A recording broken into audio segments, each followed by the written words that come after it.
And we're live. We're back on TCM, on Facebook, and on Vidane TV, on Facebook and YouTube, and maybe on your TV in the living room on the Roku. Welcome back to the TCM Weekly iRACING series at the Nashville Fairgrounds Speedway. The dynamic trio, we'll call it here up in the booth. Myself, Dylan Langille from Riverside International Speedway and Valley Raceway in the heart of a champion Hot Rod Classics. Mike James from Eastbound Park and Paul Showtime Strickland in the T-shirt replay booth. Mikey, how are you? We had some fun yesterday at Martinsville and on the dirt. I finally get the dirt out of my teeth. We're back at Nashville tonight. Well, it's great to be back here again for week number 4. This is the TCM Weekly Series, and I believe Corey Hall is top of the board for the qualifying. Top 8 moving on to the big show. But before we get to that main event, we're going to have some heat races and some LCQ/hooligan races. And we're going to get set here for heat race number 1. And sitting on the pole right now is the 93 of Justin Robichaux, and he'll have the 34 of Mike Rhino to the outside of row 1. Conrad Murphy in the number 89, although he may be appearing as the number 2 on the track. Next to him in the number 61, it's Ricky Arbo. And next up in row number 3 on the inside, Cadence Frizzell in the 196. He'll have Mark Williams in the 42 to the outside. Craig Kenny starting in the number 90 car, Tony Wright in the 09. Lone Lady Chantel Pottle in the number 9 car, or number 9 position in the 05 car. Danny Chisholm in the 87 starting 10th. You may notice here, cars look a little different, just like we had in Martinsville last night. This is the new super late model on iRacing, and that means it could be a little bit of a doozy for some of these drivers here, Mike. A slightly different car we noticed last night with Martinsville. Hammering the gas is maybe not the best strategy. Nashville Fairgrounds, a completely different track from Martinsville. So these heat races are going to be very interesting. Yeah, last night we threw a wrench at our drivers. We had the big dirt race at, where were we? Bristol. Bristol, that's where we were. But Martinsville, these guys only had a couple hours with the brand new Super Late, brand new build. A lot of changes in the physics and the new body, the new 5-star body that you're seeing on the screen right now, the 93 of Justin Robichaux as he brings them around here to get things going. The lights are off the pace truck. We are going to go to green in just a moment as they head down the backstretch into 3, number 4. And Justin Robichaux will get the hammer here to get things going. With sharp-looking style that Justin's throwing down tonight with the Chrome 93. And Mike Rhino to the outside. And we are set to go here. Green. And look at that. Robichaux dives in front of Mike Rhino, but they're wrecking on the front stretch. Yeah, we figure that may happen on the start. These cars drive a little different from the other super late models that we were accustomed to last week. This is round number 4, the TCM Weekly iRACING Series, and the caution will be out now for heat race number 1, so they'll have to restart the field here after the number 2, Conrad Murphy. A lot of damage already on that machine. Looks like Rusty Wallace's old Miller genuine draft car. And we'll get Paul in here in just a moment to take a look and see what happened. Actually, you know what? This may have been a continuing event. There may have been another wreck on the track, too. Yeah, pulling up the Kong Beer Bong instant replay here for lap number 1 here in the very first heat race of these new super late models here. And we can see, we'll take a look. We saw it happen kind of live here. The 2 of Conrad Murphy kind of gets up in a Ricky Arbo and then slides across the nose there of the 90 of Craig Kenny. So those drivers make contact up. Then a little bit further up, it looks like the 09 and the 05 get a little bit of contact off of the nose of that white and black Fury car, sending Chantel into the inside wall. And it looks like the 2 of Conrad Murphy spins again there coming out of the corner. So brand new cars here, super late model. The first time these drivers are really getting out here on Nashville Fairgrounds Speedway. So it is still open setups. These drivers pretty much had to jam between last night and tonight to get these setups put together. So you might see a little bit of tangliness going on the first couple laps here. Everybody trying to get used to the cars, getting used to how everybody else is handling it. But I think once we get rolling here, we're going to have some good, clean green flag racing. Tangly. Gotta love Tangly Light.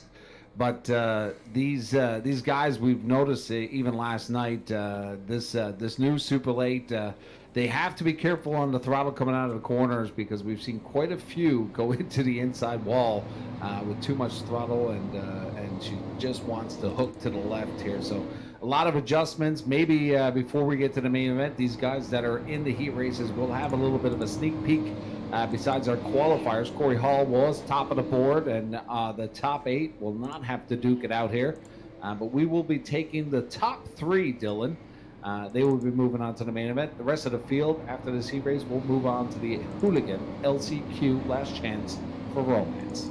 It's as per usual we have here with the TCM Weekly iRacing series, and I want to thank you again for checking it out tonight. Had a lot of fun on the dirt in Martinsville, and we have had 3 different winners so far this season. Mike Alexander won the first race, Dustin Mumbercat won the second, Rational Richard Drake got the big win last week. Mr. Perfect, he stole that title from Dustin Mumbercat. Could we see a third Mr. Perfect tonight? Corey Hall, he's on the pole, so he's the guy eligible for that unofficial award.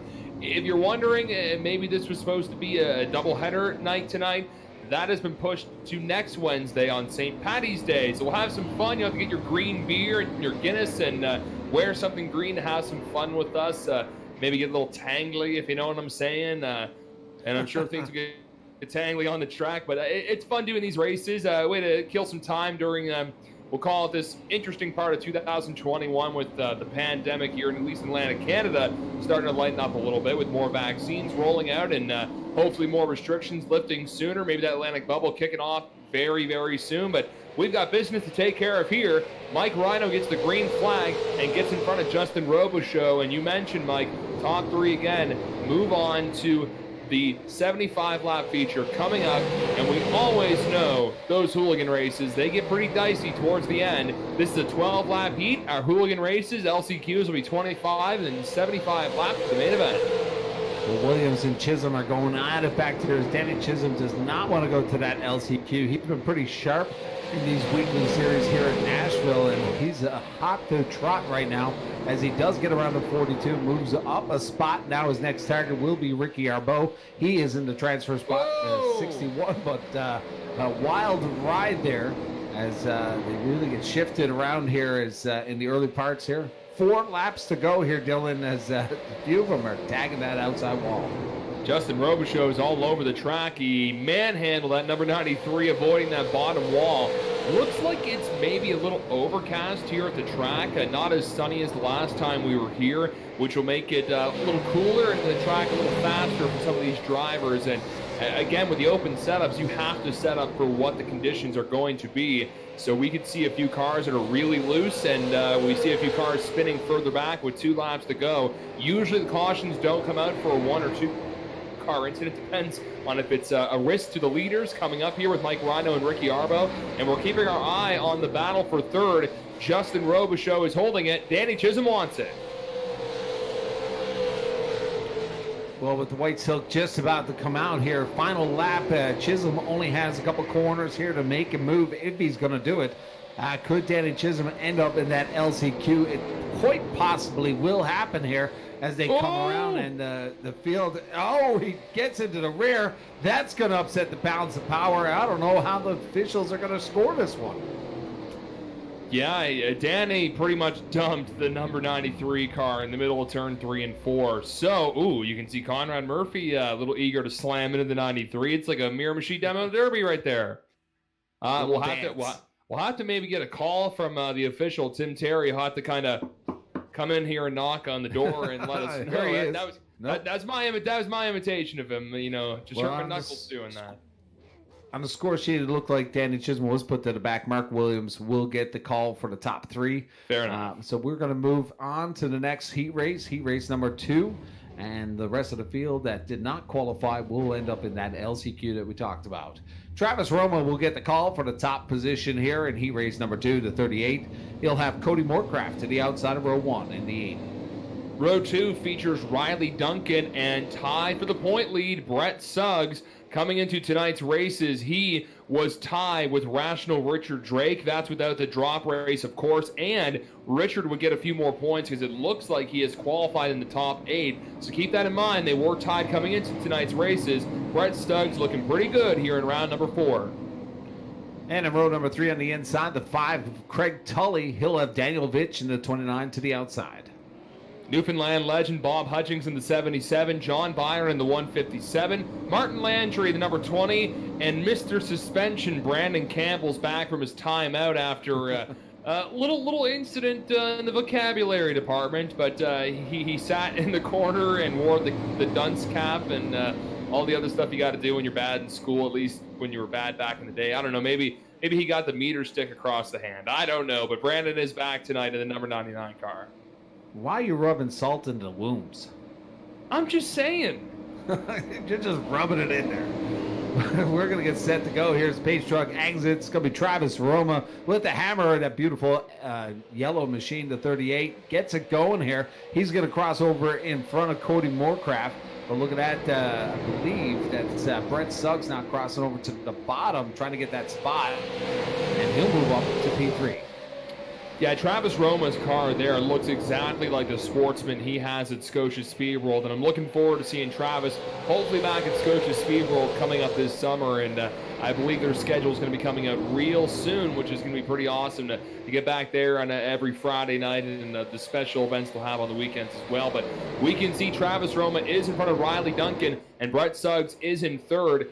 I'm guessing in this race, Brett probably has the most experience in this new super late model compared to some of the other drivers, because, you know, life can go on, and maybe some school for some of these younger drivers. They may have not had a lot of time in the sim with this new ride.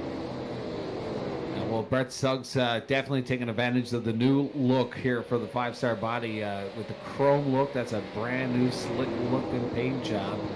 But one car in particular, Cody Moorcraft, who started in the front, has managed to slide all the way back to P6. Bob Hutchins a bit on the move now, moving into P5.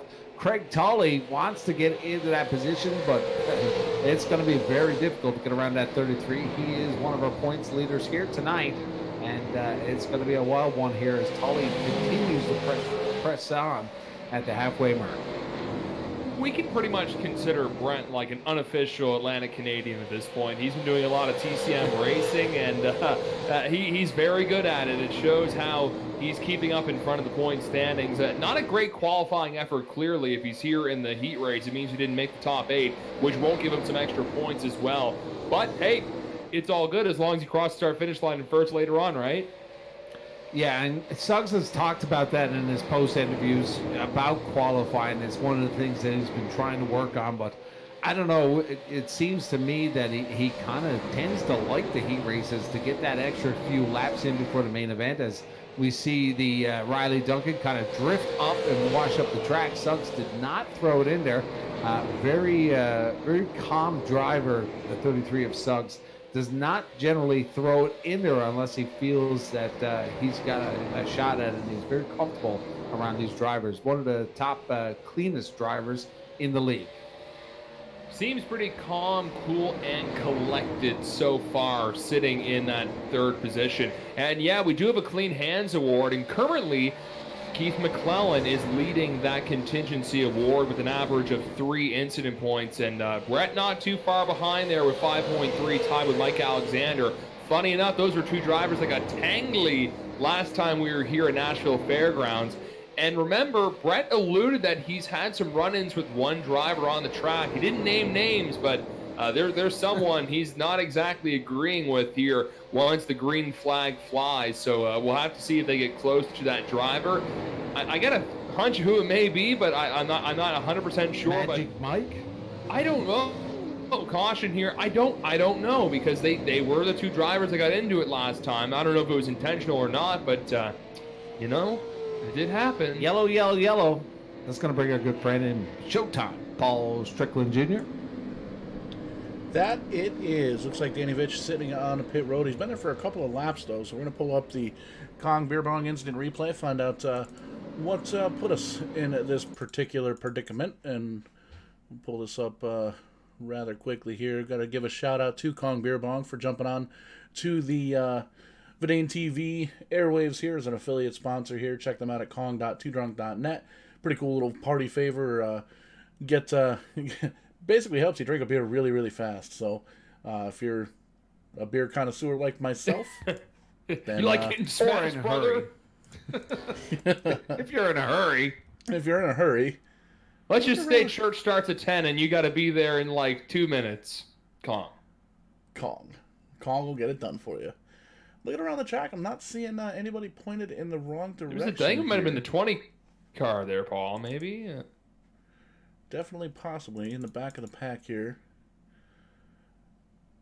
Just kind of running by himself there in the 20 car. There was a car going the wrong way. I just started following Kong on Instagram, the Kong Beer Bong. Yeah, they're on Instagram, they're on Twitter, they're on Facebook, all over the place, and it's pretty cool that they're very interactive with their fans, which is very cool. Here we go. We finally got it here. We're doing it live as we do every single week. It's the 20 and the 157, I believe, here. You can see they're kind of running side by side. The 20 gets up, scrapes the wall. Whoa, kind of power slides up into the wall there. And I want to back that up one more time because we kind of missed the bottom part of the track there. You can see kind of hops up on two wheels as he hits the wall, drives up and right across the nose there of the 157 of John Byron. So tough break, big hit, but there's a really good shot of the sponsor, Capital Caulking, on the quarter panels of the number 20 car, but gets it pointed in the right direction. And that's a really good shot of the new body on the new super late models that we have here. iRacing, kudos to them, man. That's definitely a good-looking race car. It looks a lot closer to what we race over at Stafford Speedway in real life. So pretty cool that iRacing is up on the ball and just pumping out new content left and right for all the drivers and fans. Paul, I was kind of looking at the NASCAR home tracks. Keith Rocco is home track is Stafford Motor Speedway, eh? Yes, correct. Yep. Kid Rock. Yeah, that's Kid Rock. Man, boy, can he ever drive! Last year did not run a lot of races, but generally he's usually running for the Advanced Auto Parts NASCAR Series Championship. So it'll be interesting to see what he has for us in 2021.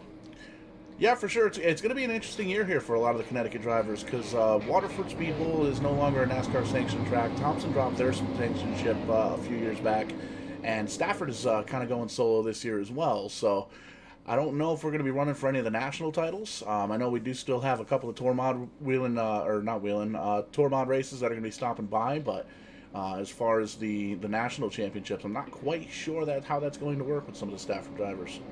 And you guys got the SRX series coming too. Yeah, we do. That's June 12th. That's going to be the day after. We've got two of the Verdane Racing champions going to be jumping in two of the street stocks for Run a Race Car that Friday night on June 11th. Richard Beasley and Jarrett Bolliard as we go green here with 3 laps to go in this second heat race.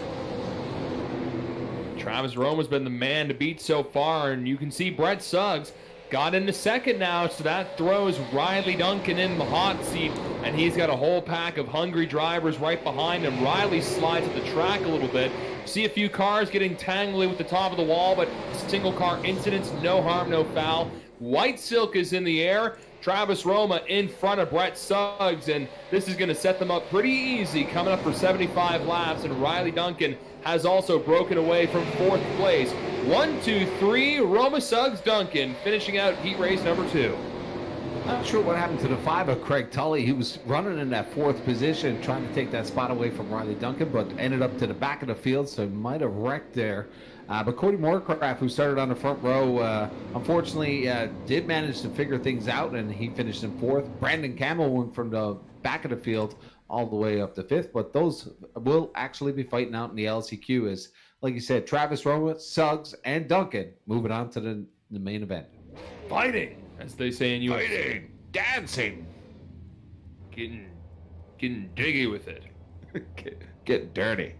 And we're going to set up heat race number 3. Dylan, Derek Gates will get the call for front row inside the 24. He'll have Caden Duffs in the 88 to the outside. Caden had a good run in the dirt last night. Brad Hayes in the number 17. Scotty Alexander, he qualified into the main show last week. Now he's in the middle of the pack of a heat race in the 55 car. Inside of row number 3, the 13 of Dave Cassidy, who's had a great year in 2021. He'll have Aaron Hebb to the outside in the 66. Taylor Layton in the 27 car, Jake Scribbins in the 4, and Dustin Mumbercat has not appeared on screen yet. Dustin is one of the winners so far in Season 2 of the TCM Weekly iRacing series here at Nashville Fairgrounds. And you can't have that drop race, so for whatever reason he doesn't make it through a heat or a last chance qualifier, he can basically kick this race out of his repertoire, and it won't affect his point total. So again, the top 3 are moving on. I'm not sure we're gonna have a 4th heat race or not, but hey, you know what? We're here. We're along for the ride. We're gonna have some fun this evening. one of the things that we're seeing here in week number 4 with the brand new 5-star body that was released yesterday, we're not seeing those custom colors that we've seen from all of our drivers. So a lot of them opt into to standard NASCAR colors and throwbacks. But I would say by next week we'll see some of those colors come back that we've seen throughout this season. But we are green, and Derek Gates gets off, but he's got a handful of Gate Duffs to the rear. He's going to be sent around, and he is tagged by the 66 of Aaron Hebb.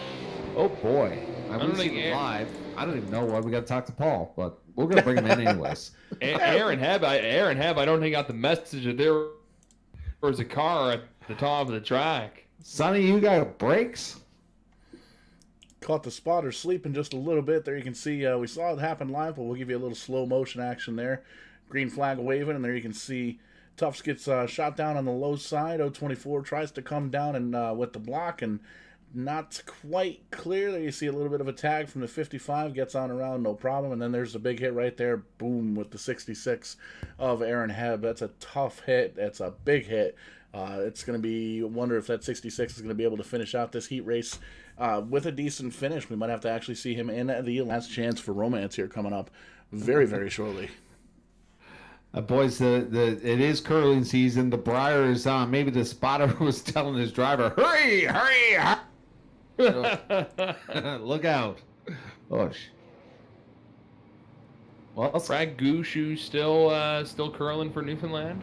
He's the boss man. He is the national champion, and he was last year Briar champion. So, or I believe, did they run last year? No. No, they didn't. Canceled. No. Oh wait, no, yes, no. I don't remember, man. 2020 was like 1,000 years ago. So it's going to be. I don't remember a whole lot about it. I remember there was some racing. Scotty Alexander is going to move up to P1 here. A bit of a toss-up here as Caden Tufts and Derek Gates go to the rear of the field here.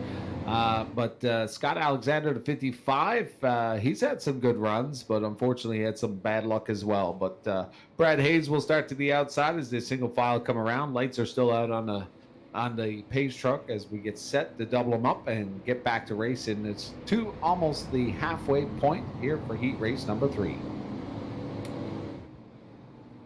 And we didn't even get a full quarter into lap number 1 here at Nashville Fairgrounds.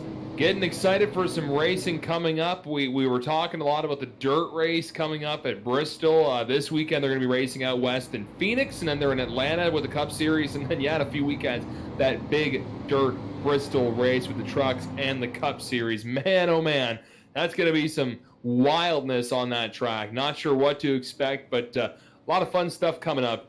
With the Cup Series, and then of course the local racing scene really starts to pick up towards April, and more of the teams really working on their cars. I know Sydney Speedway's got their March Madness race coming up this Saturday up at Sydney Speedway. I imagine they'll probably have an April race if everything goes well, and you never know with another track that maybe digs out some junker cars to have a little fun race before the season really kicks off. I know Miramichi was planning to have something, but with COVID that got axed temporarily. But who knows? We could see some real racing before we really dive into things, Mike.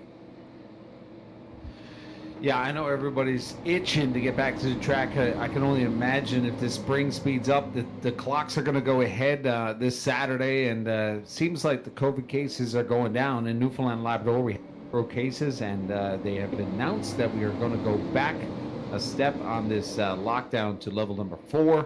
Central Newfoundland at level 3. So hopefully, I don't think we're going to be at level 1 for St. Paddy's Day, but it looks like I'm going to be stuck hanging out with you. But that's Jake Scrivens cutting across, and he's going to go hard into the wall.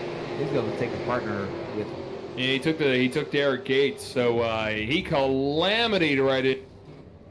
24 Derek Gates. Tough go for him, but up in front it is Scotty Alexander. Whoa, he's a little crooked coming out of turn 4. These drivers are really trying to figure out this new super late model, especially out of the corners it seems, especially out of turn 4. That seems to be the problem child for some of these drivers, but once they get a few green flag laps under their belts, they'll settle right in. Scotty Alexander in the number 55 is your leader. Brad Hayes in the number 17. Dave Cassidy in the 13. And Aaron Hebb in the 66 after walloping the 024. He is in 4th, so he's on the outside of a transfer spot. We've seen 2 races now on the asphalt with the new super late, and it seems like it gets a lot loose if you're too hard on the throttle, especially coming out of the corners here in 4 and number 2. And we've seen it last night. Even on the restarts, we've had a couple of drivers just really get too hard on the throttle in Martinsville, coming around turn number 4 and just slamming it into the inside wall. But it'll be interesting once we stack up everybody for the main event and really take the gloves off here. But Scott Alexander looking really sharp here tonight with some great lap times. He's about a 1/10 of a second faster than Brad Hayes. Dave Cassidy finds himself in the P3. And Taylor Layton is on the outside looking in. So looking at the gap as well, Cassidy has a full second on Taylor Layton. So the top 3 looking good here for White Silk. Final lap for Scott Alexander. And Scott Alexander will parade around turn 3 and 4, collecting the checkered flag. Little battle there for second between the 17 and the 13. But your top 3 from heat race number 3, Alexander, Brad Hayes, and Dave Cassidy. Layton, Hebb, Tufts, Scrivens, Gates, and Mumbercat, if they start, will have to go through a last chance qualifier to try and make the show coming up here shortly. So that's 9 qualified. We took 8 in the original qualifier, so 9 plus 8 is 17. So here's the last chance qualifier. No, we have, or are we going to an LCQ now? This is an LCQ. And here's Tim Terry. I did get the memo. Oh, did you get the memo? What's the memo say? I didn't read it. so we've got 2 LCQs. We're going to take 4 from each of these LCQs to make us a 25-car field. Heat races were a little touch and go, but again, these are open setups with the brand new race car, so you have to essentially build a setup from the ground up. And we said earlier in the drivers' meeting to these guys that not the perfect ideal situation for a race, but if it's a fixed setup, you have to learn a fixed setup anyway. So it is what it is. Here we are. We got some good cars, though, in this LCQ, including Danny Chisholm and Craig Tully. So we're taking 4. It's 25 laps. These guys should have some fun. Ooh, it's going to be a doozy. A doozy, as you say. Well, Tully's going to be in 9th position here as we get set here, but sitting on a pole here for the LCQ, 25 laps on the board. It's a 90 of Craig Kenny. Taylor Layton in the 27 to the outside of row 1.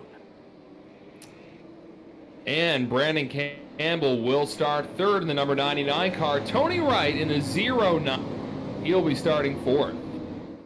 Row number 3, Caden Tufts, the 88, who had a fab night in where were we? Oxford last night. He'll have the 77 of Bob Hutchins to the outside of 3. Danny Chisholm starting 7th in the 87. Derek Gates, 024. Tully and Cadence Frizzell starting 9th and 10th at the back. And we heard Tim, top 4, moving on in the 75-lap feature. I don't think I'm the only one that was blurred last night. You called Oxford Martinsville there earlier on, so I'm not alone here. But last night seemed like a bit of a blur. Big shout out to DC Auto for the big presentation, for the double, and thank you for the India beer and the pizza. And I think Dylan had a feed of pizza. The only one that didn't get pizza was Showtime Paul. What are you talking about, me mixing up tracks? I'm pretty sure I was all square, I think. But it doesn't matter. We're at the Nashville Fairgrounds. We are green flag racing. Top 4 going to the 75-lap feature coming up here shortly. You're thinking about that now, but you did call it Martinsville. But Craig Kenny is... but we were in Martinsville. No, I'm talking about the dirt. You said the dirt at Martinsville. Earlier on. You'll find out. But okay. It's the 99 of Brandon Campbell controlling this one here. As no, he's not. No, he's not. I just tossed him a wrench. He was in second at that point, and he was fishtailing all the way down the backstretch. You can see a few cars are kind of fishtailing here as they're trying to figure out this new super late model. And you really got to feather the gas, it seems. Like you just can't stomp on it too hard, or else you're going to be going into the wall. Yeah, we haven't seen a lot of cars act this loose in the Nashville series here. So obviously some adjustments possibly for the main event, tighten these cars up because we've seen quite a few of these cars coming out of exit really loosen up and the butt just kicking out. But Craig Kenny, full control here, building almost a full second on Danny Chisholm. Chisholm making a lot of moves into that, getting into that P2.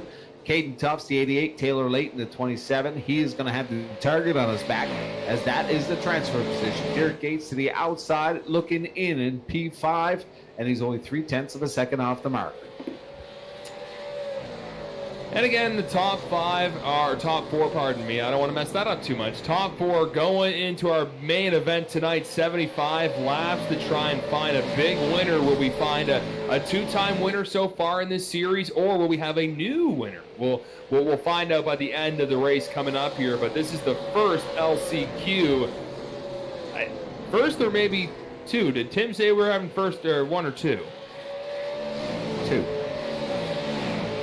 Okay, well then top four from this one are going on. See, we're going to straighten things out here as we go along. Little iRacing, little fun. Who hasn't been in a racetrack? You don't know exactly what's going on, eh?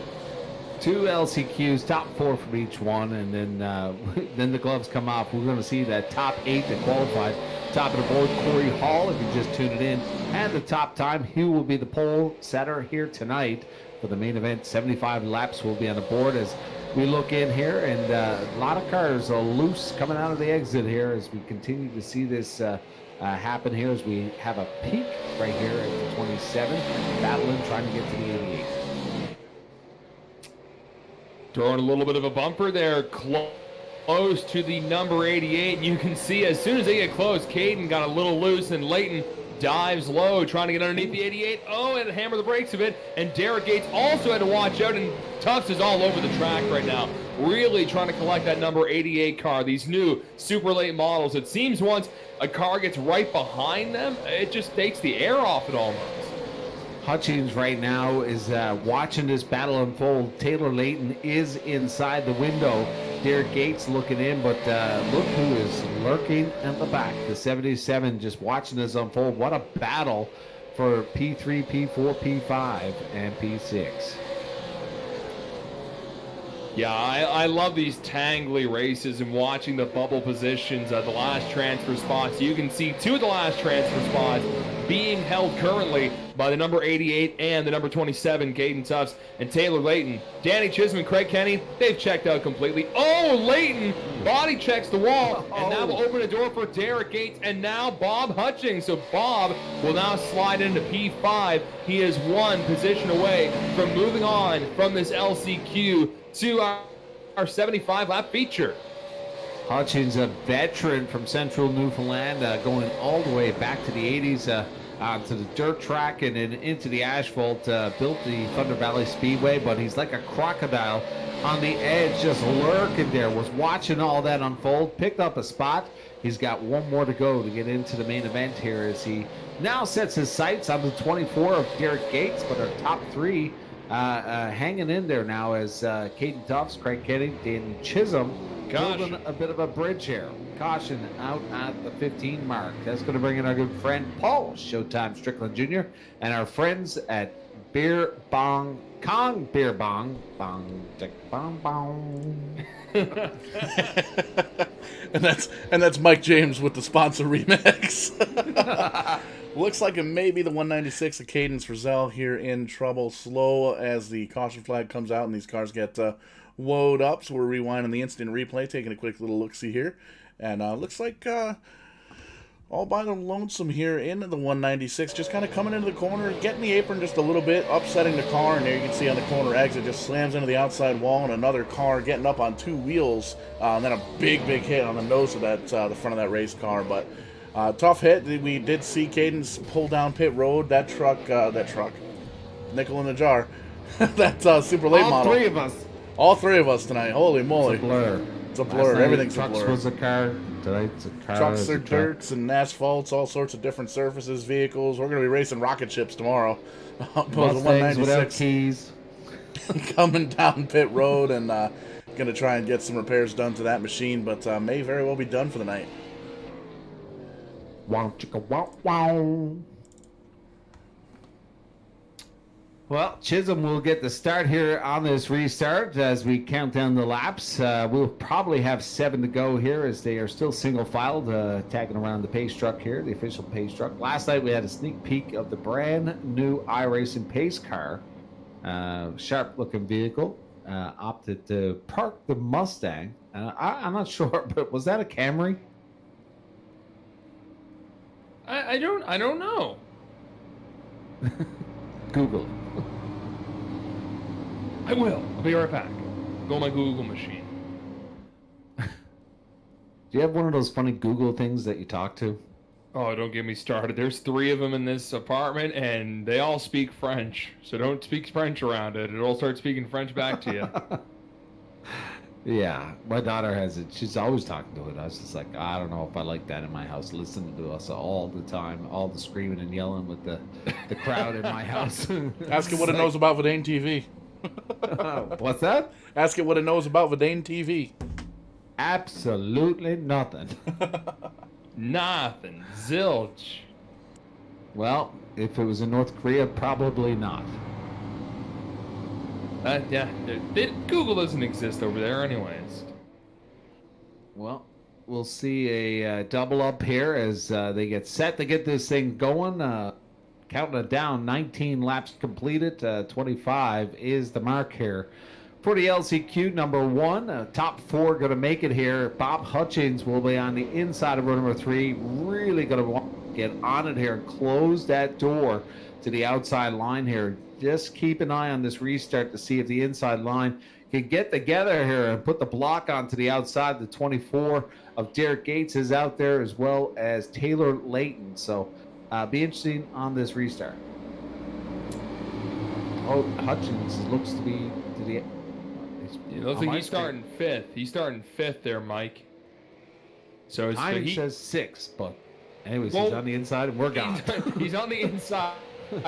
Either way, he's on the outside looking in, and let's see if old Bobby can steal a slot to get into the 75-lap feature, and he's looking pretty. He's underneath the 0.24, Derek Gates. Derek's going to power around him on the outside, and the 0.24 will take P4, but could we see a little calamity for 3rd? Well, Gates goes on the bottom with 4 laps to go. He's trying to get to Caden Tuff's rear bumper, but just not able to close in the corners.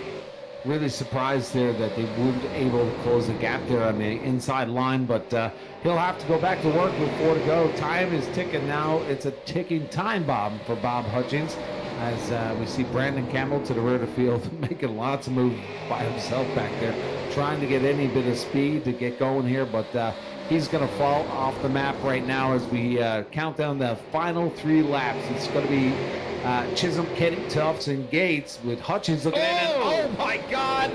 There is the 3rd time we've seen a car ride that outside wall, and now Hutchins going to find himself in a position. Okay, in real life, that number 90 is not going to be driving straight after grinding the fence, but it totally gets turned by Layton, but they're able to keep it sort of straight. Final lap. This is the last chance for romance, and a driver like Craig Kenny, who was up in front, is now on the outside looking in.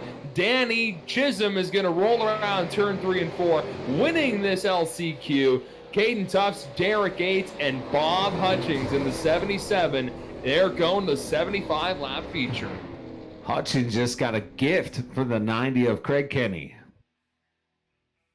Are we able to bring a replay up and see what happened there, Paul? Or is it too late? No, it's too late. It's a great Queen song, but there's nothing we can do. Why are you making him try to work overtime? I'm just curious. I don't know if another car got into him or not. You know, we can't afford overtime for Paul, so would you stop making requests? Okay, fine. HR is going to have our asses. We have HR? Yeah, that's okay.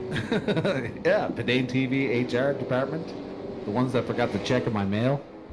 But we're going to get set for the LCQ Last Chance for Romance Hooligan race number 3. And look at that, Cody Moorcraft, who had some issues there in his heat race. Fell all the way to the back, almost battled back, but he'll set on the pole here for LCQ number 2 in the 80. He'll have the 93 of Justin Robichaux to the outside. Aaron Head from the South Shore here in Nova Scotia. He's going to be starting third with Johnny Byron in the 157, starting at fourth. Row 3 is usually the 89, but he'll the 2 Miller Lite machine of Conrad Murphy. He'll have the 4 of Jake Scrivens to the outside of 3. Martin Landry, the number 20, Chantel Pottle in the 05. It doesn't look like Dustin Bumbercat's going to be here tonight. And Daniel Vitch in the 29 car, last but not least in this field. Bumbercat enjoying some beers and sitting back, and is going to take his drop here tonight. He's had a big win throughout the season here, early in the early parts of Nashville. But this has been a wild 2020, 2021. We started in Oxford and now in Nashville. So we'll see what transpires here as we get set for the main event. But this is your final LCQ as you get it going. Cody Moorcraft fighting right now with Justin Robichaud, but there's contact all over the place right now, as I believe that was Johnny Byron's. Conrad Murphy's going into the wall. Yeah, a little bit of damage there on the number 2 car, and he'll fall back, and a lot of work and a little bit of time for that number 2 driver to catch up, Conrad Murphy from New Brunswick. Cody Moorcroft and Justin Robichaud broken away from the rest of the field. John Byron, the 157. Aaron Hebb, he is not a real-life racer. He runs an escape room with his wife here in Bridgewater in a pretty cool little spot they got. They are open during COVID-19, and they make sure to keep you safe during this time, and they clean everything. And we've done a few work parties there. And I remember he did a little kart botting recently in Halifax too. So he knows a thing about maybe doing a little racing, but he's racing against some of the best of the best. And there's a chance he could be going to the 75 lap feature if he can hold P4. Landry had some issues with the 20, but we stayed green here on lap number 4. I believe that white car is Johnny Byron. A lot of difficulty for us up here in the booth as we're seeing all brand new paint schemes here for week number 4. Hopefully we'll get to see some of those classic paint schemes back in action in week number 2 as the painters get busy with this new body style. But that is Johnny Byron in the 157. He's had a wild season as well. Even in Oxford, he had one of those nights that he had the biggest air award. But, do you remember that night? Johnny I remember Byron that night. is setting himself up here and possibly a shot at the main event here tonight as he holds down P3. And a lot of separation right now on Aaron Hebb. And as well, Jake Scrivens trying to come in to the picture with Aaron Hebb. Hebb is the inside with Scrivens on the outside looking in.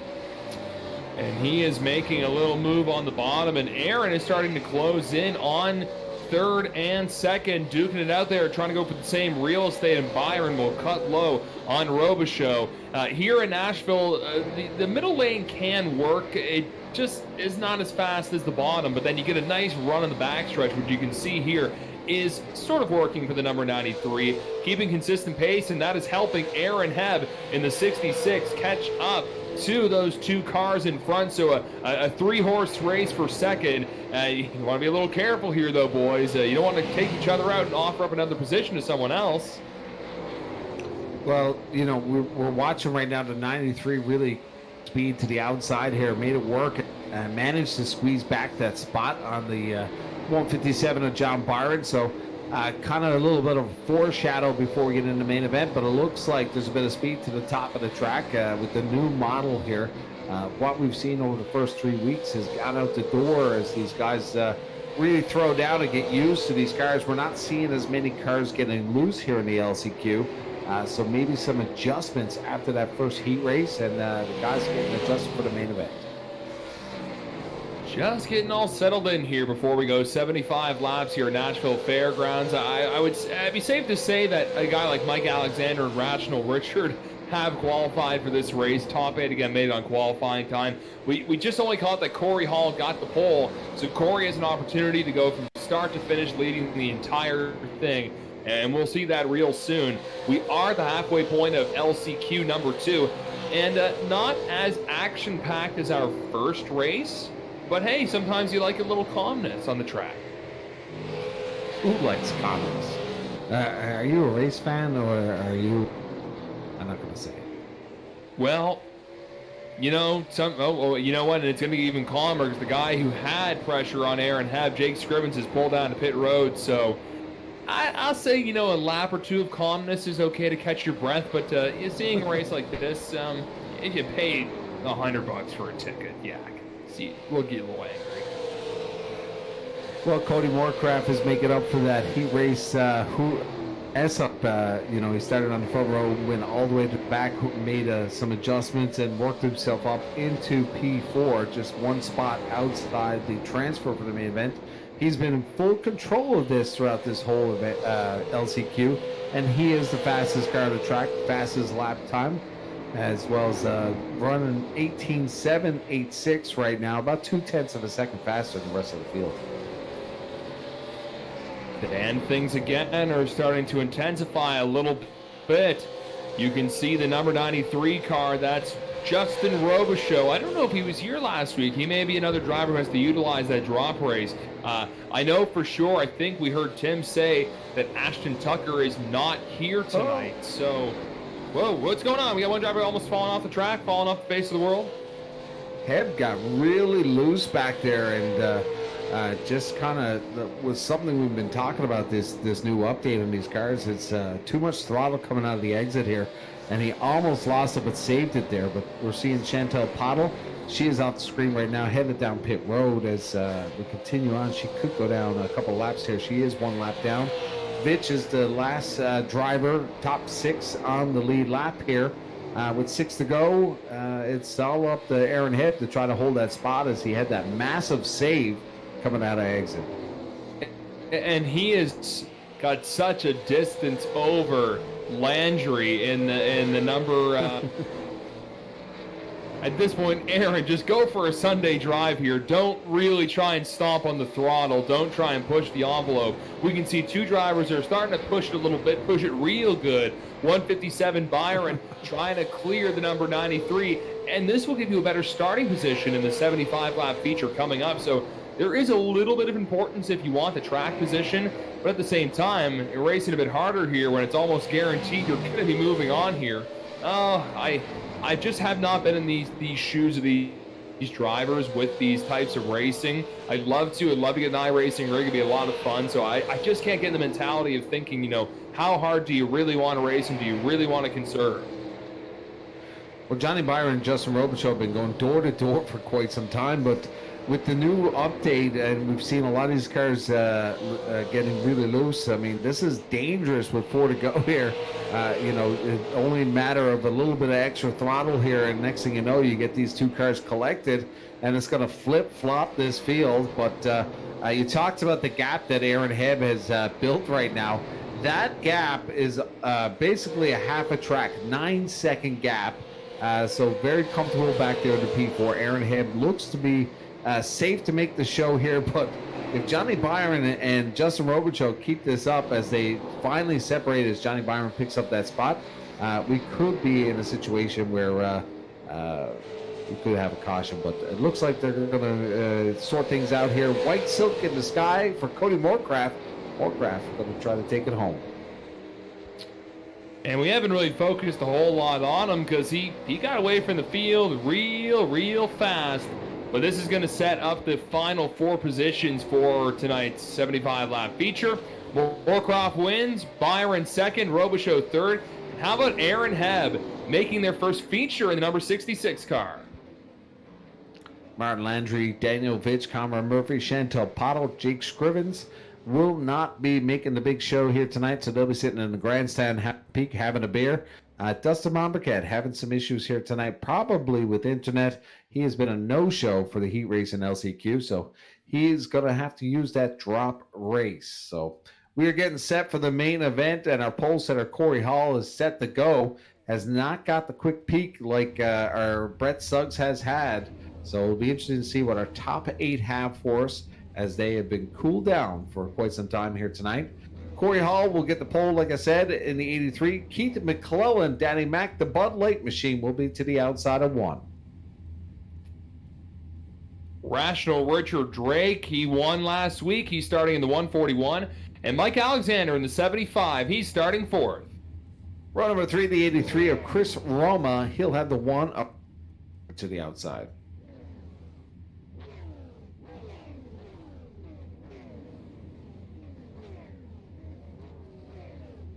And we've lost Dylan. And on the inside of row number 4, the 56, Tanton Woolbridge, who had the big win last night at Bristol Motor Speedway on the dirt. He'll have Wake Crayas to the outside.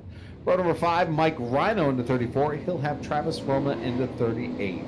I'm so sorry, Mike. The cat jumped up and I had to move him. That's why I didn't talk. Quickly, go ahead. Keep going. Row number 6, 55, Scotty Alexander taking a big win in his heat race. He'll have the 61 of Ricky Arbo. And Ricky Arbo is going to be in front of Brett Suggs and Brad Hayes. Brett's a little deeper in the field here. Mark Williams, Riley Duncan, Dave Cassidy, Danny Chisholm, Cody Moorcroft, Caden Tufts, John Byron, Derek Cade, Justin Robichaux, Bob Hutchings, and at the back of the field, making his first feature in a TCM event, Aaron Hebb in the number 66 car.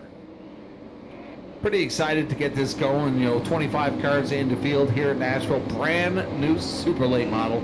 And we've seen some of these cars get a little loose. And the top 8 have not seen a lot of close quarter action. So it'll be interesting what our top 8 has for us at this start. We've seen in Martinsville last night, lap number 1. We had caution thrown in corner number 1. So as we get set to go, here's the pace truck paces them around here.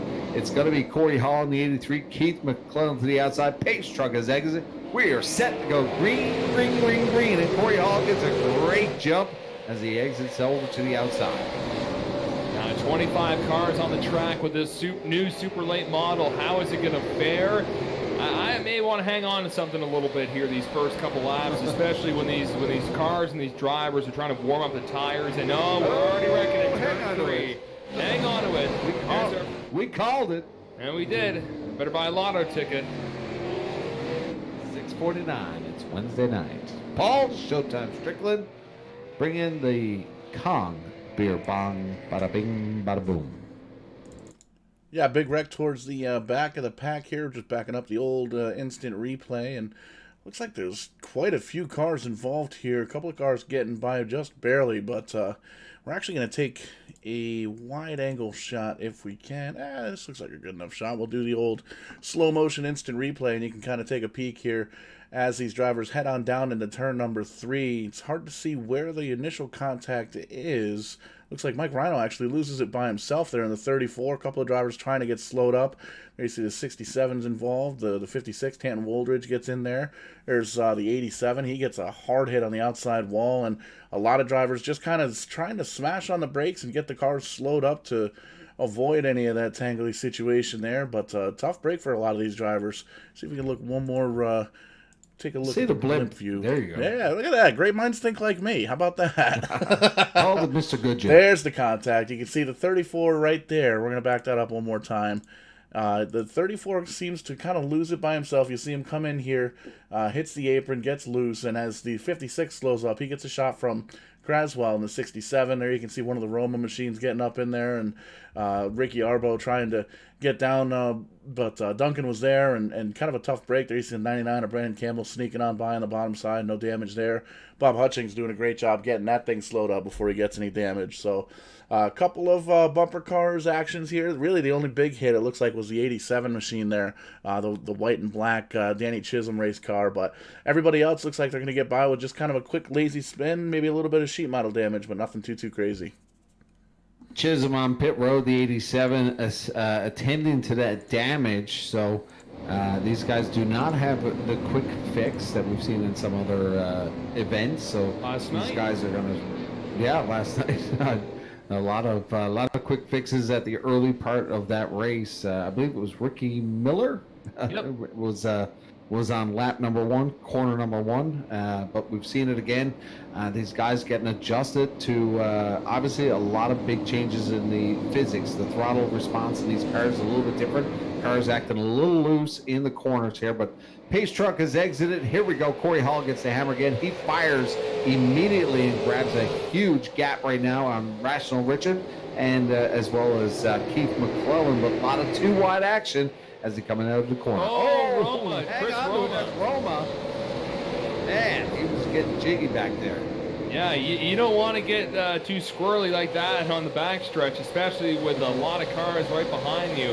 But he's able to keep it straight, and he keeps going. He has fallen back a number of positions, but most important thing, he didn't pile that number 83 into the wall on the backstretch. We just saw the turn 3 camera looking into turn 2, and what a sight there, and what a sight we're seeing on the front stretch. These cars thundering down into turn number 1.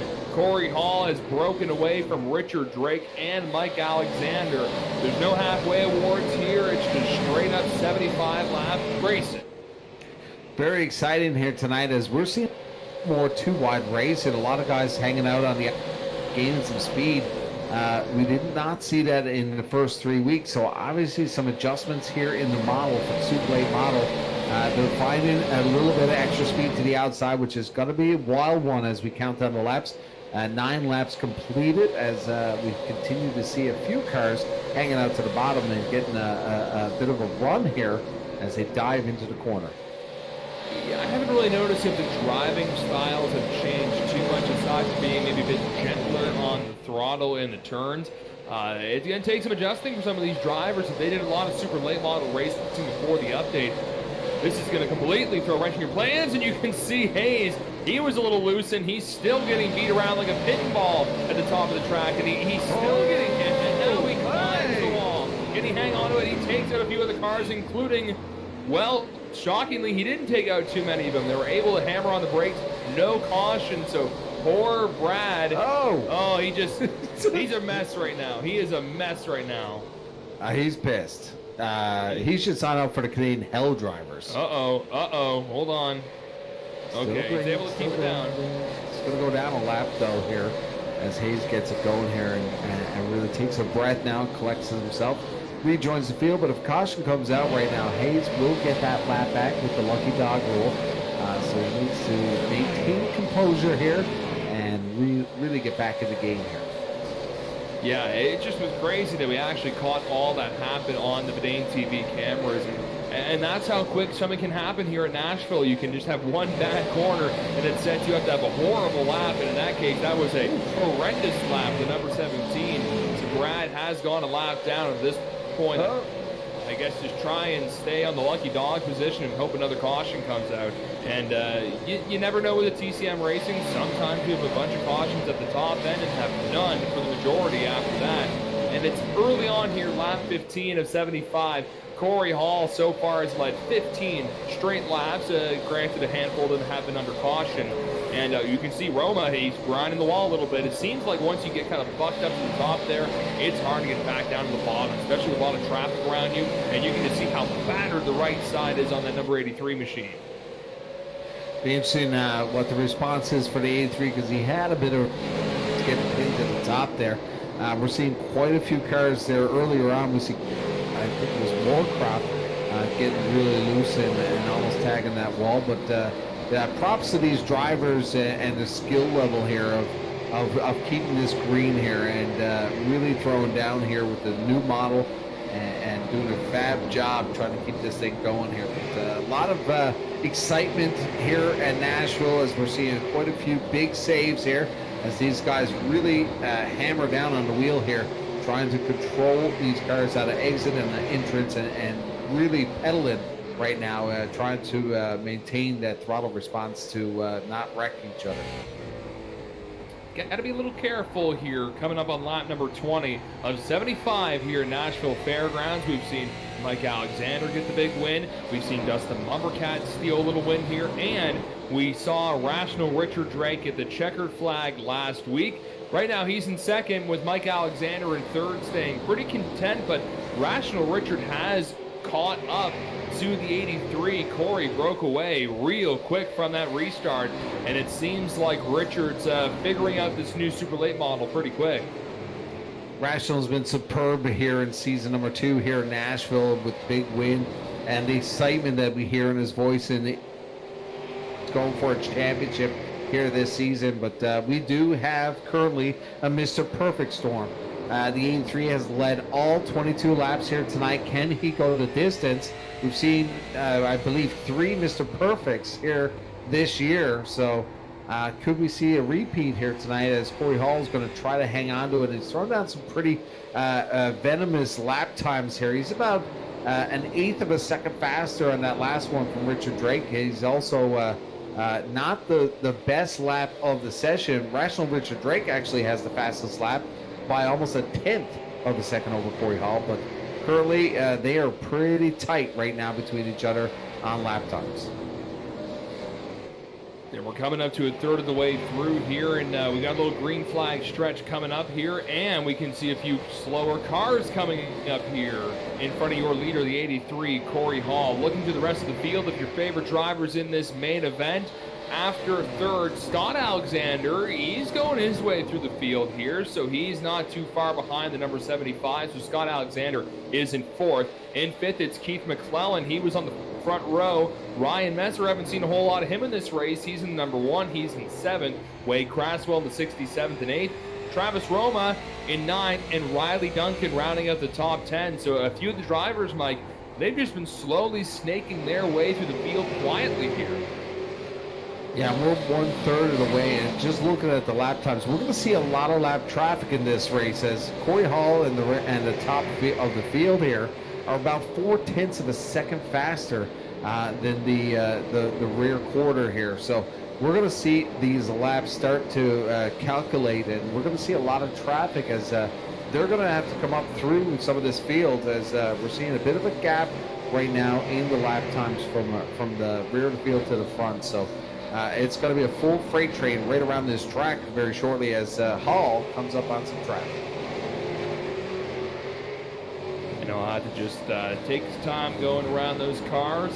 But he's a pro, and he's one of the best racers in the Maritimes. He's got his pro stock team coming back in 2021. I'm sure some big things are going to be coming up from him. Currently only one car down a lap. John Byron sitting on pit road. He's down. Brad Hayes is the one down that lap, so he's hoping that nobody else goes down a lap as he will get the lucky dog if that caution does come out.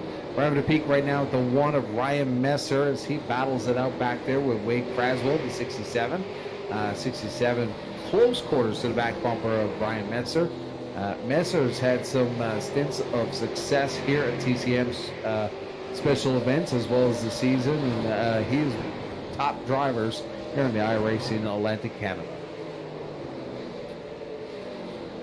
You can see Brett Suggs now moving up through the field, going around the number 30 car of Keith McClellan, and he was one coming into tonight's race. As I mentioned earlier, Brett Suggs and Rational Richard, they were tied for the point lead with about 230 points between them.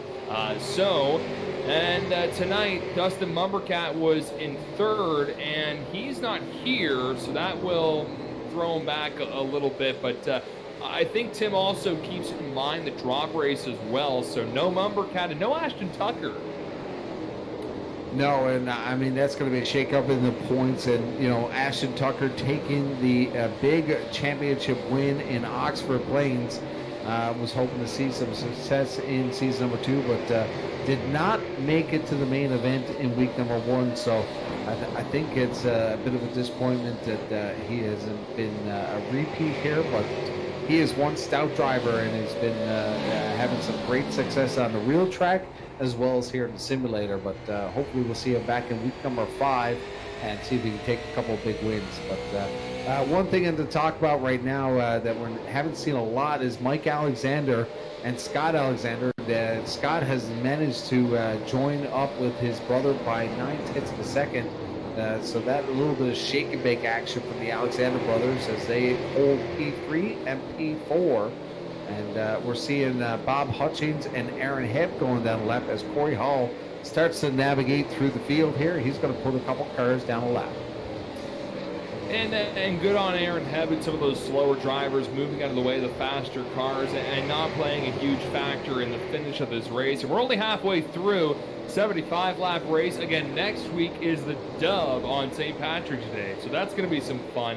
I don't believe there's any other TCM special events coming up aside from TCM Live, which is coming up on Monday. And Mike, you know one of the guests that's going to be coming up on that show. Yeah, Mark Bess, who's going to make his first car ownership debut in the Advanced Auto Parts NASCAR Weekly Series.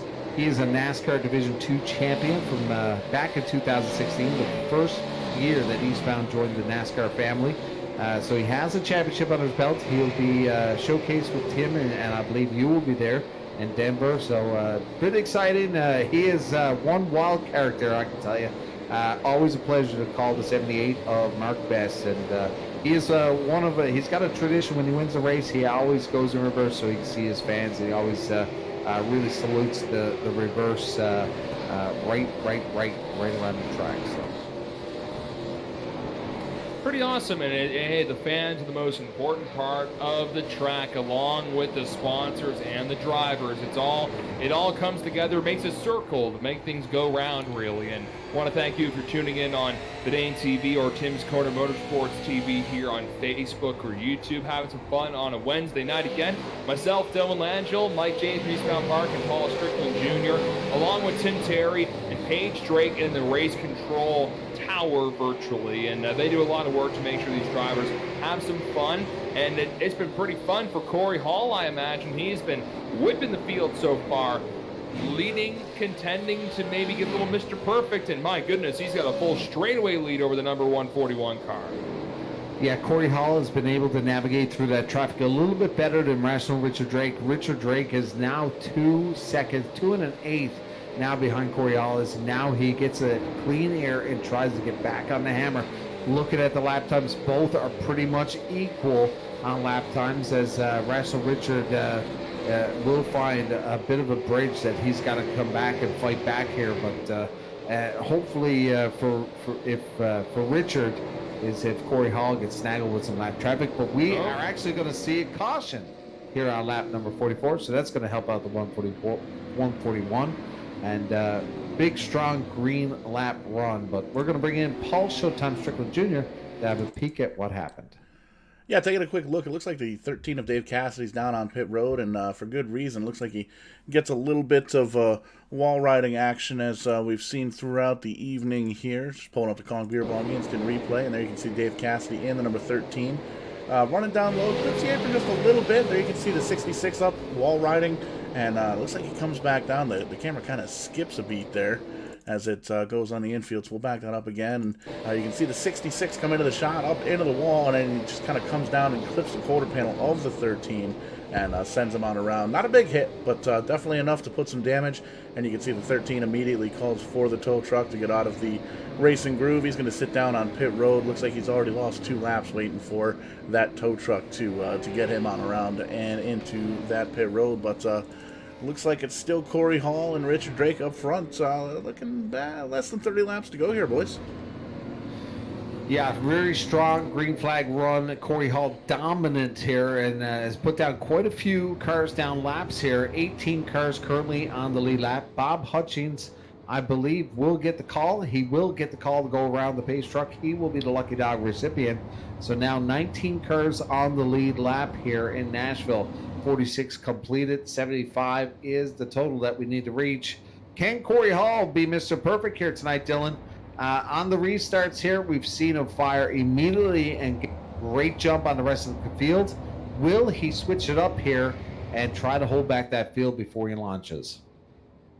This could be the 3rd week in a row we have 3 Mr. Perfects. And maybe Corey's a wrestling fan this time. We've had 2 guys in a row who had no clue who Mr. Perfect was. Keith McClellan, the original Mr. Perfect, he knew who he was. I think it's an age gap is what we're seeing with some of these veteran legends of the WWF. But yeah, I know my son has the Xbox game, and it's kind of cool to see all the ones that we watched growing up actually wrestling against the newer WWE wrestlers. So some of them do, but majority do not know the classics. Do you remember Kamala? Oh yeah, Kamala. He passed away last year, unfortunately. Yeah, slapping his belly going to the ring. And George Steele, I actually just watched a documentary. He's an actual minister. So I just watched the $1 Million Man documentary, which is kind of cool. Have you seen that one on Amazon? No, I've watched a ton of them. I love the wrestling and watching the Attitude Era. Don't get me wrong, but you know, I like watching old racing too. We're here racing tonight. I threw on the old what did I throw on yesterday before we did some racing? Oh, the 2000 Pepsi 400 at Daytona. I just was on YouTube and threw that on for a little bit, making some dinner.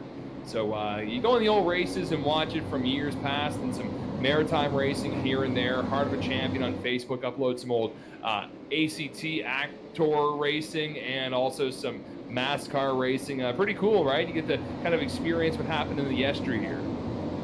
Well, there's a lot of changes in NASCAR currently. This is a big year with a lot of celebrities entered with the dirt going to Oxford. Maybe Bristol. Maybe we'll see. Maybe the Rock come back into the picture. Some more short tracks. You know, a lot of people are crying for some good old grassroots short track racing.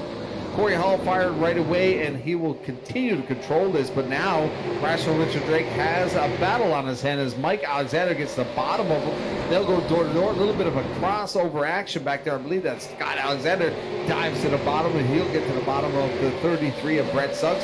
They'll go door to door. A lot of two-wide racing right now. This is getting hot.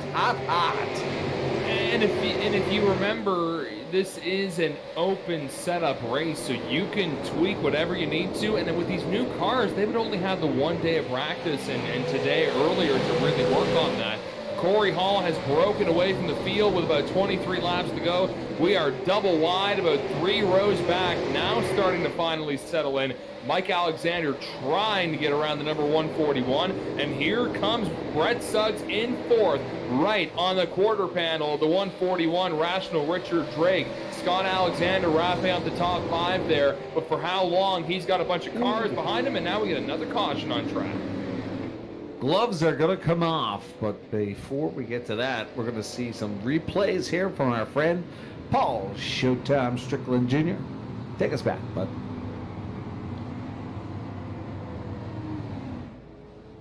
One more opportunity to pull up the Beer Bong Instant Replay, the Kong Beer Bong Instant Replay, and back this up so we can take a peek, see what happened. Getting right down to the nitty-gritty, getting close to the end of this race. Been action-packed so far. Just taking a quick peek, we see smoke on the track, and it looks like it's that 87 machine of Danny Chisholm pointed in the wrong direction here. Just taking a look from the spotter stand, as we can see. Looks like he might have had some help, or might have had made some contact. Definitely some contact, as we can see here. And boom, just like that. Live instant replay there. You can see Danny Chisholm on the outside there in the 87, right behind Tanton Woldridge in the 56. Kind of running side by side, and he kind of, I'm not really sure what, he just kind of dives down and tries to angle the corner a little bit differently, and he just overdrives it, it looks like. Comes right back up in front of Riley Duncan, and it looks like there's a little bit of contact that sends the 87 around, clips the back end of Duncan, and collects the car right behind him there. That's going to be the 80 of Moorcroft. So tough break for those drivers. A lot of damage all the way around, it looks like. Gonna be tough to see if they can get up in the top 15 here. Danny Chisholm gonna have to restart, looking like 20th, the last car on the lead lap. Tried to do a power move there in front of Ricky Arbeau, and just did not work out. It seemed like he threw it all the way to the bottom, and just the car kind of just wanted to push back up in front of the 61. But unfortunately for Dan Chisholm, to the back of the field. Not going to find himself too far back there. I believe he'll be starting in P19 as Brad Hayes is on pit road. Chris Roma down 15 laps, or 18 laps currently. So unfortunate for him, he looks to be done. But Tim Terry knocking on the door. Paul Strickland, you're going to like this. We have our first delay of game penalty for the season. It's to the 87 of Danny Chisholm. If you go back and look at that replay, he and the car that were stopped on the front straightaway, I believe it might have been the 80 car, had plenty of opportunity to try to get their cars moving. The 80 attempted, the 87 did not. So the 87 will be serving a stop-and-go penalty under the green flag for a delay of game penalty. Yeah, we heard you talk about that a few weeks ago. We introduced that rule, Tim, and it was definitely not something we want to see, but there's plenty of opportunities to get the car spun around, and there's even more opportunities to hit that reset button to call for the tow truck. coming across some technical difficulties with the video feed here. We'll have that up as soon as we possibly can. iRacing decided to not want to stay open there. But getting that pulled back up here, we'll get some green flag racing back here at Nashville. You can just picture the cars going in turn 3 and they maybe wreck. It was like I was watching the Daytona road course, and last lap I kept rewinding to watch some of the wrecks or whatever. And when it came down to the final lap, and obviously the race was over, I was kind of in the past, and I forgot to fast forward. But anyways, the last lap, the TV shut down on me because the race was obviously over. And anyways, I didn't get to see the last lap and didn't get to see Chris Bell take the win. Oh, horrible. So hopefully we don't have that here tonight as we go back, and we did miss the restart here as Corey Hall's still dominant, but we're seeing a lot of guys working the track there as we have the peak here at Ryan Messer, but we're going to be under caution here again as these guys try to make these power moves come up through the field as time is starting to tick down. Paul, bring us back as we missed that. Yeah, we missed the caution, and, well, I missed the caution, and I don't actually see anyone pointed in the wrong direction, but the good news is we didn't miss too much green flag racing as there's still 15 laps on the board here. Just running through, I don't see any smoke or mirrors or anything like that, so let's see if we can kind of sift through it. Take a look-ski. Take a little bit of a look-ski here. Less than 15 laps to go here at Nashville. Action-packed. The first race back here for the weekly racing series with this new super late model. And drivers have done a great job so far. Duslin Nagsley came back into the iRacing session here. It looks like it's the caution was before that. So unfortunately we won't be able to get a video replay of that. But we'll at least be able to go to the end of the race, hopefully under green flag conditions here. But these drivers doing a great job. Really only had 24 hours to work on the open setup to get themselves ready for this race. So seeing some drivers struggle just a little bit, but we're seeing some of the cream rise to the top. Corey Hall, Mike Alexander, Richard Drake, Scott Alexander, and Brett Suggs running in the top 5. Ryan Messer, Keith McClellan, Riley Duncan, Caden Tufts, Tant Woolridge rounding out the top 10 so far. So lots of big names, lots of quick drivers up front, and it's still anybody's race here with, it's like probably going to get the restart, 11, 12 laps to go here, boys. Dylan, he just did that. I don't know if you caught it, but he did throw down the cream. Always rises to the top. Brother. Oh, yeah. I don't know if Corey Hall's the cream because he's at the top, so I don't know who the cream is at the bottom going to try to come up here as he tries to get the Mr. Perfect here, but throwing down some macho man lingo here. It's going to get real here. As we count down the final couple of laps here, we'll probably get it set here on lap 64 as the lights are still on the pace car truck, as they now call for the double up here. Mike Alexander will start to the outside of Corey Hall. That row number 2, Scott Alexander, could play a factor and get the 75 push. That is the Shake and Bake team, the Mike and Scott Alexander duo here tonight. Rational Richard Drake has probably been studying the restarts here. Will Corey Hall mix it up here and really try to hold that field back? Well, Mike Alexander's going to need the restart of restarts to contend with Corey Hall, and Corey has been dynamite on every single restart and even the start of the race so far. He set the fastest lap time in qualifying, and he is about 10 laps away from getting another Mr. Perfect, the third one in a row, which that didn't happen too often with the Oxford Series, but it's happening quite a bit in this Nashville iRacing Series. Season 2 of the TCM Weekly iRacing Series. We've got one winner on the front row. We've got one winner on the second row. And we've got 2 guys in the first 2 rows who have not won yet in this series. Will we see another winner, or will we see a 2-time winner coming up here? Going to find out here with the 10-lap shootout to the finish. And Corey Hall gets another fantastic start. Green flag back out of Nashville. Interesting restart by the 83 as he was scrubbing off those tires and really messing with them. We've got another caution because that's the Bud Light machine of Keith McClellan slamming the wall up there. But that's going to bring in Paul back again. He's Mr. Popular here tonight. Yeah, apparently, big wreck mid-pack on back, it looks like, and we're going to pull up the Kong Beer Bong instant replay and going to take a quick look-see here from the old blimp camera. We're going to do it a little bit slow motion here, because it looks like all the way on the top right of your screen, the 30 of Keith McClellan, I believe, was involved in this incident. There you can see smoke coming from the tires as the 55 gets spun around, collects the 30 of Keith McClellan. I believe that's Riley Duncan. He gets in contact there. There's the 67 of Craswell getting involved. Bob Hutchings, again, doing a great job getting that car woed up before he hits anything. But a couple of other drivers there. You see the 93 collecting the outside wall and kind of bumper cars from here on out. But we'll see what exactly happened in front of the 30 car here.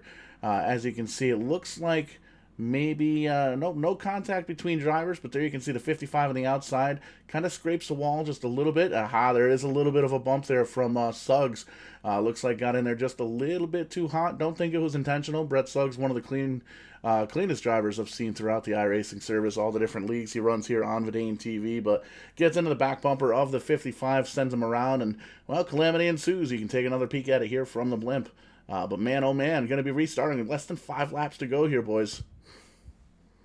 It's going to be tight. Die like a tiger. Well, get it set. Will Mr. Perfect get it done here? But Mike Alexander is going to be on the inside of row number 2 this time. Rational Richard Drake will have the shot on the row number 1. So I know he's been taking his notes here. But looking at the best times here tonight, Corey Hall may have had the fastest lap in qualifier, but Richard Drake was actually has a lap here that's a 1/10 of a second faster than Corey Hall. Best lap time here, 18:306.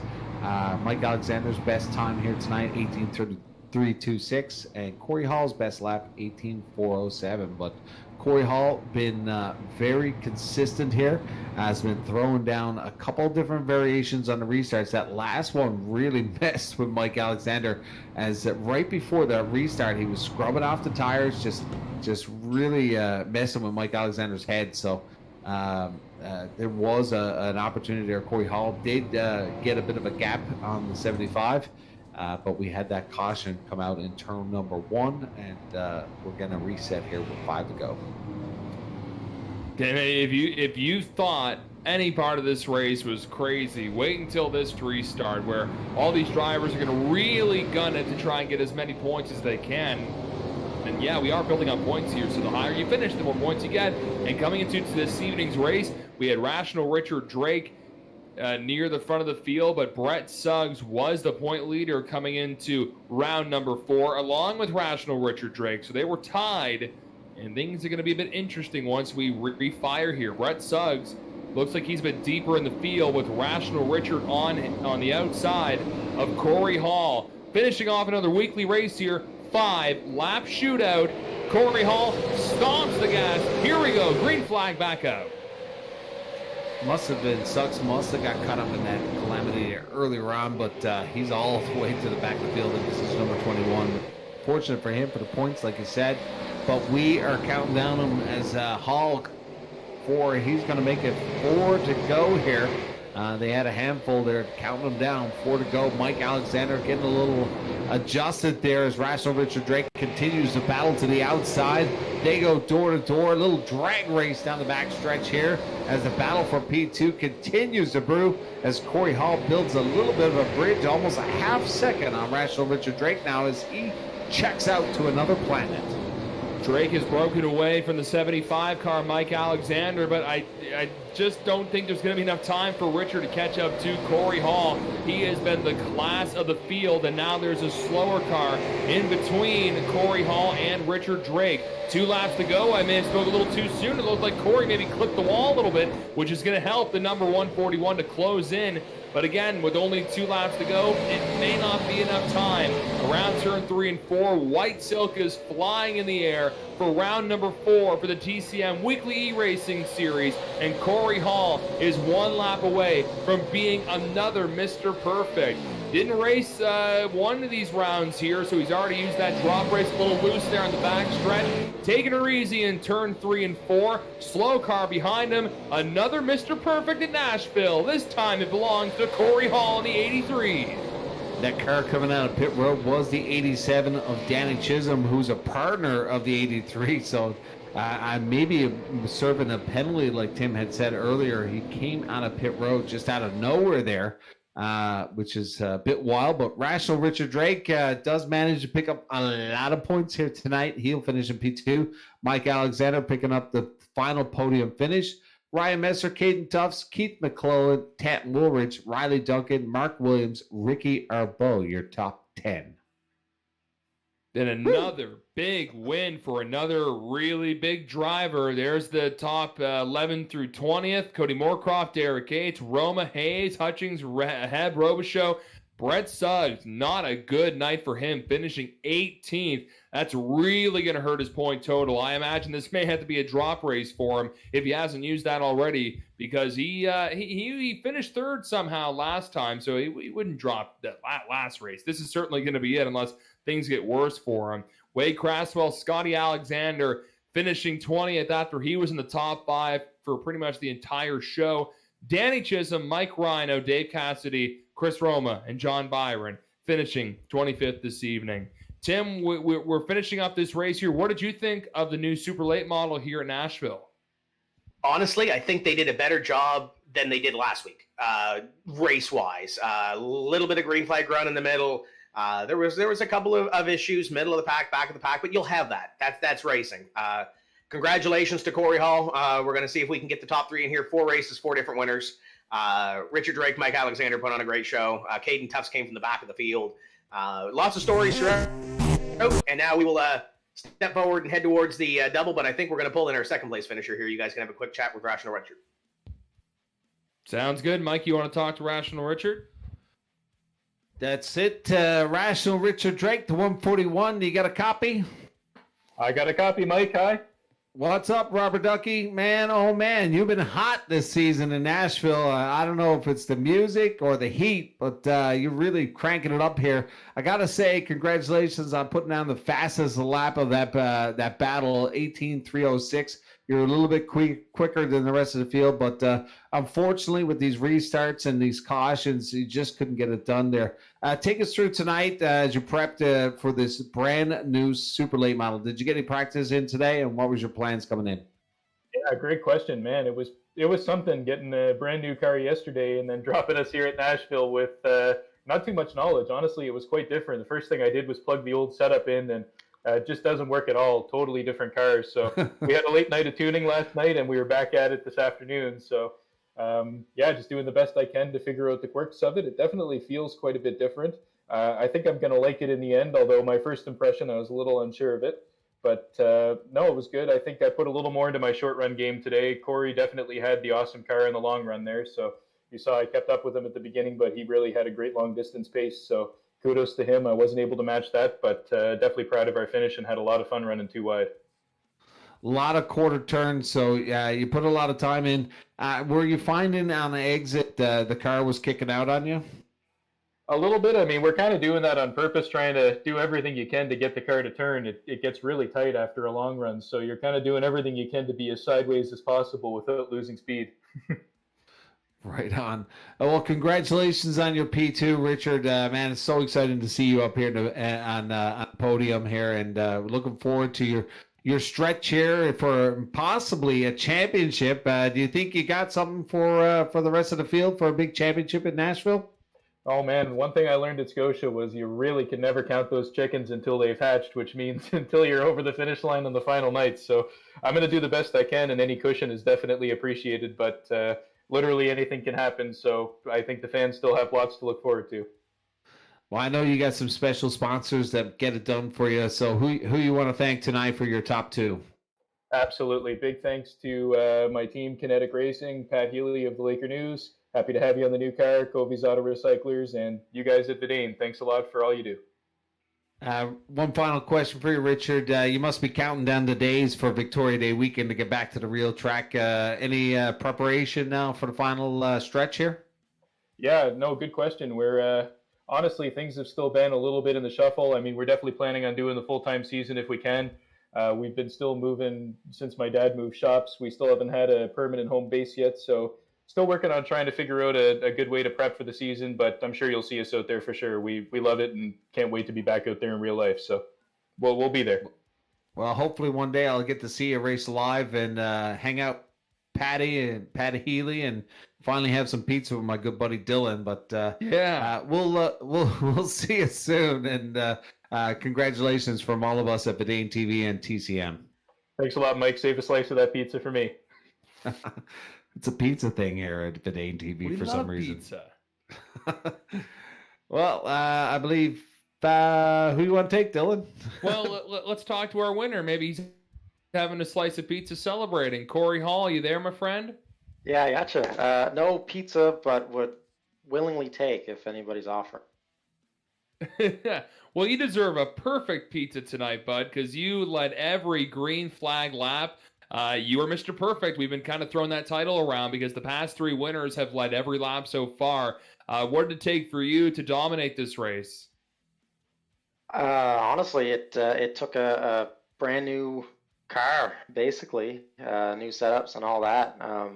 Fortunately, with with day-to-day work and everything else going on, trying to get race cars ready and trailers and et cetera, iRacing is kind of the fun thing you do at the end of the day, and I don't get a lot of time to try to get setups ready or something like that. And these guys, they put some decent amount of work in. There's a lot of knowledge up there because these cars have been around for a little bit with this tire model and stuff.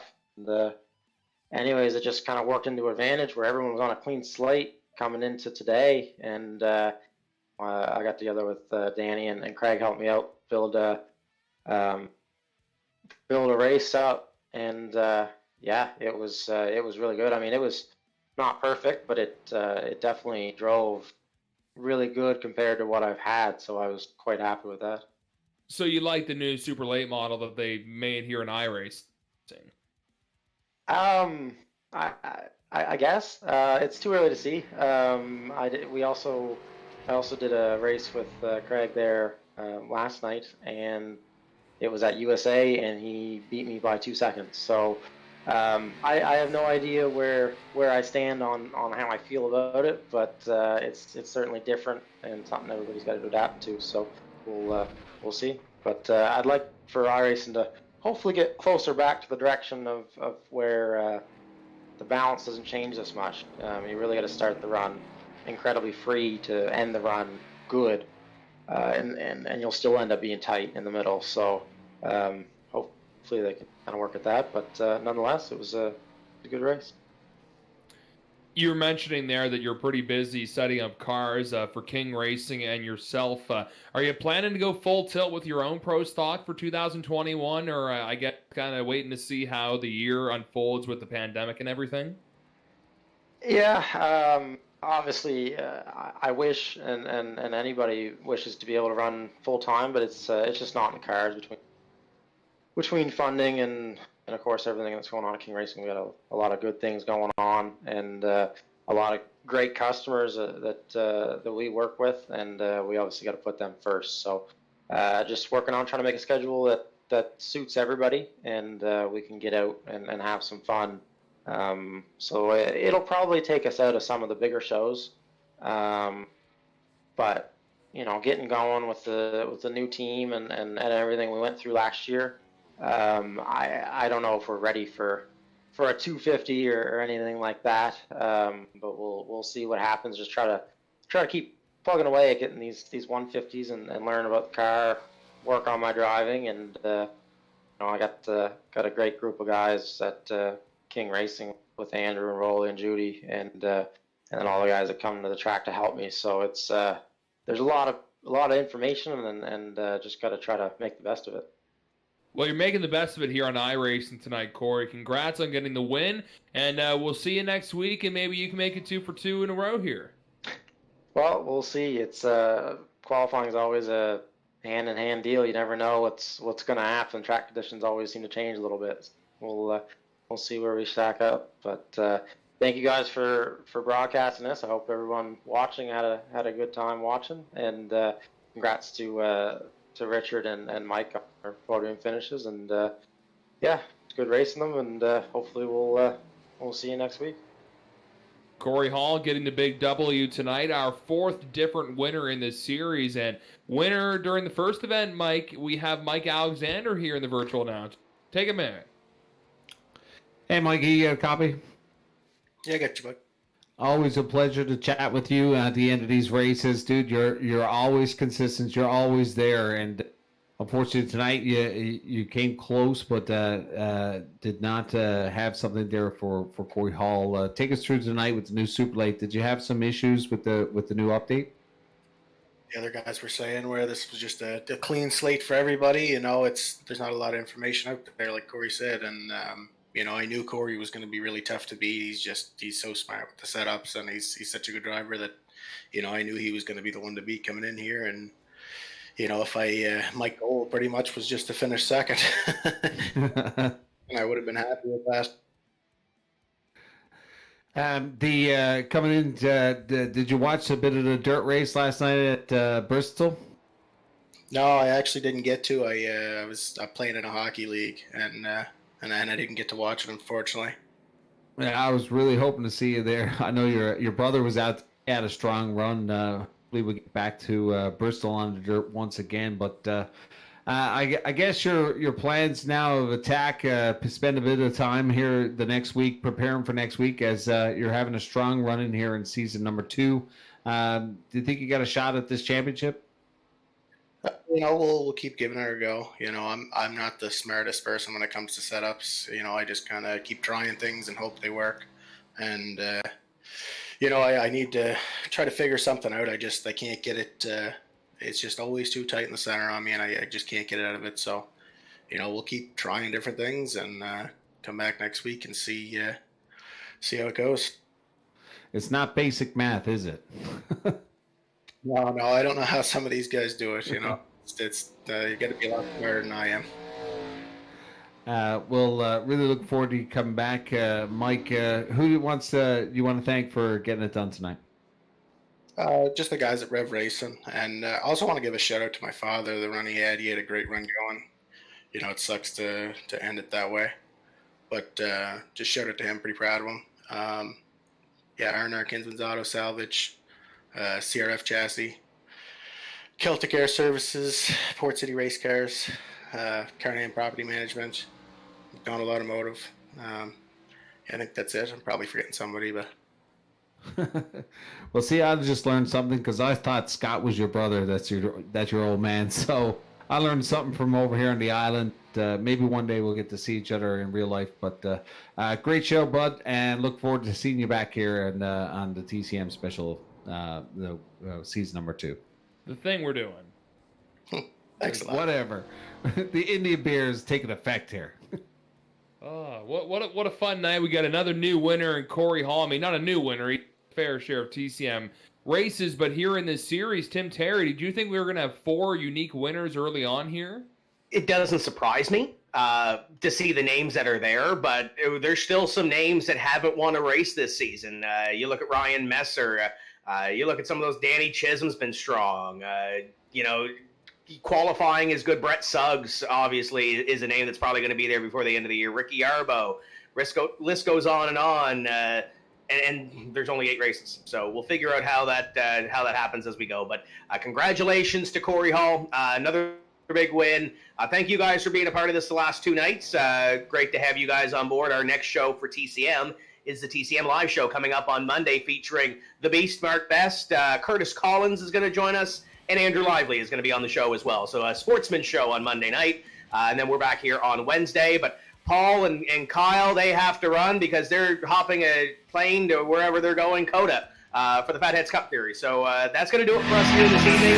Until next time, until Monday, my name is Tim Terry. Keep the hammer down. We'll see you at the track. More racing on Vidane TV coming up.